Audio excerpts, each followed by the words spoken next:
China থেকে চিকিৎসা প্রতিনিধি দল এসেছে ঢাকায়। পুরো চিকিৎসা প্রক্রিয়া অনলাইনে মনিটরিং করছেন এবং জিয়ার পুত্রবধূ ডক্টর জুবাইদা রহমান। রিপোর্ট করছেন সিকান্দার ইমাম। বিএনপি চেয়ারপারসন ও সাবেক প্রধানমন্ত্রী বেগম খালেদা জিয়ার শারীরিক অবস্থা আগের মতোই।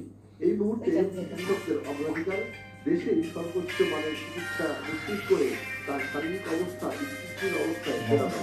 এই মুহূর্তে সারা জাতির কাছে দোয়া চাওয়া ছাড়া আর কিছু বলার নেই। ডাক্তাররা ক্লান্তিহীন ভাবে চিকিৎসা দিচ্ছেন। এর আগে আমেরিকা, ইংল্যান্ড এবং বাংলাদেশের ডাক্তাররা চিকিৎসায় ছিলেন। এখন চায়নার ডাক্তাররাও ইনভলভ হয়েছেন। সারা দেশের মানুষ